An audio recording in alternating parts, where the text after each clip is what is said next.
A number of years ago, when my son was maybe 8 or 9 years old, there were a few occasions when I was called upon to teach a short woodworking class to a small group of kids. And every time I taught one of those classes, I had the kids make the same project, this simple candle holder. And the reason why is because kids have such limited patience that you need to have a project that is super simple, and each procedure they do needs to be really fast so that each kid has a chance to do it. The key is just to give them a taste of woodworking. Keep it project-based, don't get bogged down in procedures, and let them make a project that they can take home. You can buy these plastic miter boxes real inexpensively at a home center, and they usually come with a saw. I've mounted mine to a board so that I could clamp it to my table. I've pre-cut these 1 3/4 inch square pieces to 12 inches long. Let the kids measure out 6-inch long pieces and use a square to mark a straight line for cutting. And line that line up with this center cutting slot. Clamping the wood down will make cutting with the handsaw much less frustrating.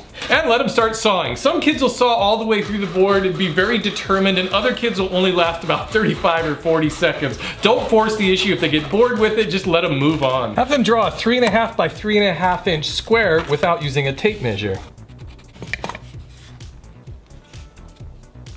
And you might want to let them cut that base piece freehand just by clamping it to your workbench. If you have 2 saws, one kid could be using the miter box while the other is cutting his base piece.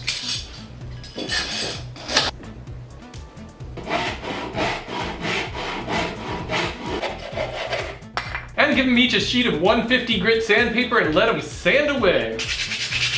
For some reason, there were a lot of kids who really loved sanding and would spend a lot of time trying to get these pieces as smooth as possible. To find the centers, have them draw a line connecting the corners. Kids seem to get really frustrated when trying to hammer nails, so what I suggest doing is drilling a pilot hole through both of these pieces to get them started. You want that hole to be just slightly smaller than the diameter of the nail. Put one in on both sides of the post. And that'll make it really easy for them to first put the nail through the base until it's just sticking out of the bottom.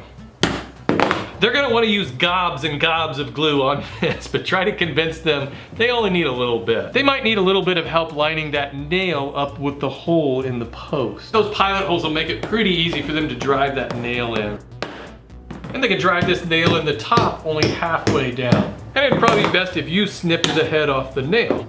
And to use it, just press a candle down onto it. And at that point, I was usually pretty worn out and called the project done. The kids usually like to take it home and paint it themselves. And since the nail is in the bottom, it lets the glue dry without any clamping. I know most of the kids who I built these with will probably never build another woodworking project for the rest of their lives. But I can also tell you that every kid who built one of these took it home feeling very proud that they had actually created something themselves.